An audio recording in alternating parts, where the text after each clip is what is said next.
각 대선 후보 측의 가시돋친 설전도 이어졌습니다. 각종 의혹 제기와 검찰 수사 촉구 등 공방이 펼쳐졌습니다. 현재근 기자입니다.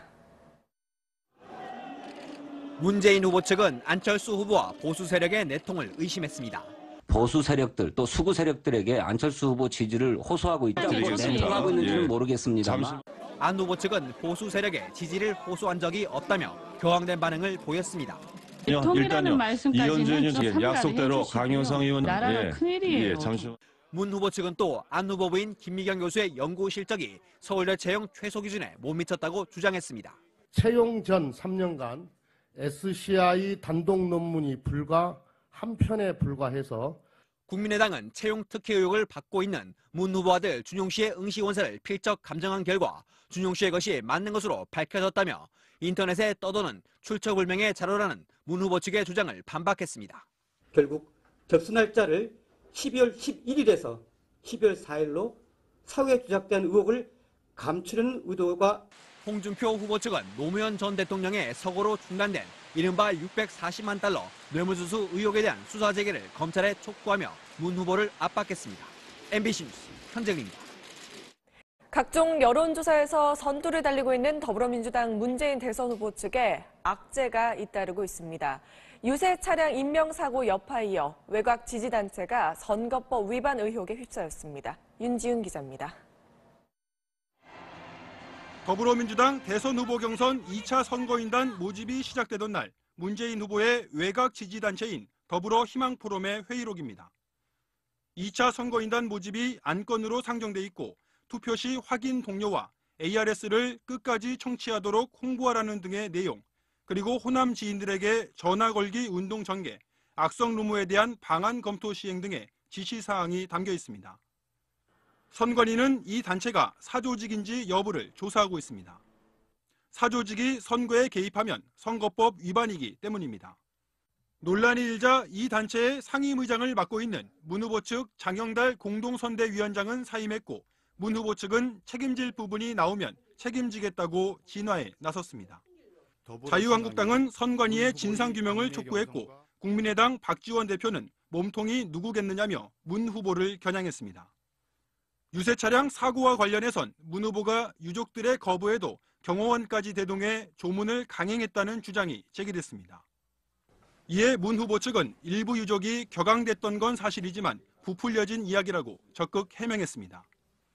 MBC 뉴스 윤지윤입니다. 국민의당 안철수 후보에게는 재산 형성 의혹이 꼬리표로 붙어 다녔습니다.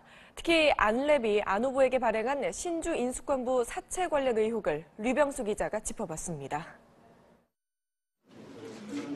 지난 1999년 안랩은 대주주인 안철수 후보에게 자금 3억 4천만 원을 빌리는 대가로 신주 인수권부 사채 BW 5만 주를 발행했습니다. 이 5만 주는 무상증자와 액면 분할을 거쳐 146만 주로 늘어났고 안 후보는 1년 뒤 25억 원을 내고 이 주식을 사들였습니다. 2001년 안랩이 코스닥에 상장되면서 주식의 가치는 300억 원을 넘어섰습니다. 그런데 1999년 당시 안랩은 잉여금이 32억 원으로 자금 여력이 있었지만 굳이 안 후보에게 운영자금을 빌려가며 BW를 발행한 부분에 대한 의혹이 제기됩니다. 2001년 안랩 사업 설명서에는 안철수 대표이사의 지분율이 낮아 코스닥 등록 후 경영권 방어용으로 BW가 발행됐다고 적시하고 있습니다. 이런 과정이 배임죄로 결론난 2009년 삼성 SDS 사건과 유사하다는 주장도 나옵니다. BW 발행은 부정한 축제, 이재용보다 한 수 위입니다. 안 후보 측은 BW를 적정 시가보다 높은 가격에 발행했기 때문에 저가 발행이 아니며 이미 2012년 검찰에서 문제 없음이 밝혀진 사안이라고 반박했습니다. MBC 뉴스 유병수입니다.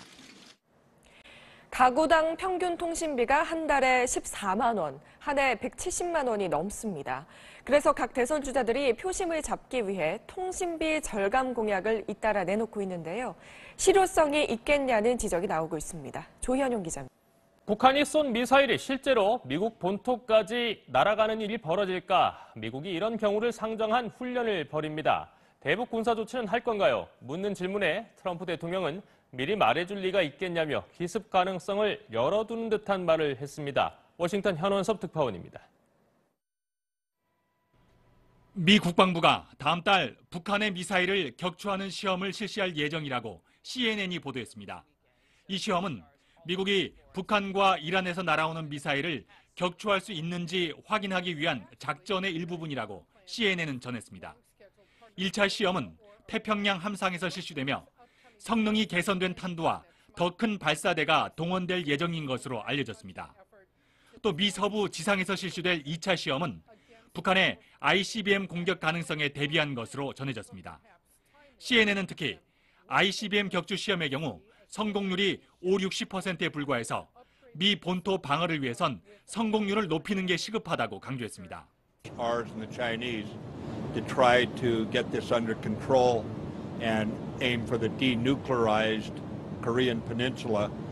트럼프 대통령은 북핵 해결을 위해 중국이 협력하는 상황에서 무역 전쟁을 시작하고 싶지 않다면서 중국의 역할을 거듭 강조했습니다. 또 미국의 대북 전략에 대해 자신이 무슨 생각을 하는지 떠들고 싶지 않다면서 즉답을 피했습니다. I don't want to telegraph what I'm doing or what I'm thinking. I'm not like other administrations. 트럼프는 다만 북한이 추가로 도발할 경우 어떻게 될지 알게 될 것이라면서 행동으로 보여줄 것임을 시사했습니다. 워싱턴에서 MBC 뉴스 현원섭입니다. 도널드 트럼프 미국 대통령이 정보기술 분야에서 고급 기술을 보유한 외국 인력에 미국 기업 취업을 어렵게 하는 행정명령을 전국 관련 기관에 내렸습니다. 트럼프 대통령은 위스콘신주에 있는 한 기업을 방문한 자리에서 전문직 단기 취업 비자인 H-1B 비자의 발급 요건과 단속 규정을 강화하는 내용의 행정명령서에 서명했습니다. 행정명령에는 연방정부가 물품을 조달하거나 광급 공사를 할 때 미국산 구매를 확대하도록 하는 내용도 포함됐으며 백악관은 이 행정명령에 미국 제품을 사고 미국인을 고용하자는 별칭도 붙였습니다.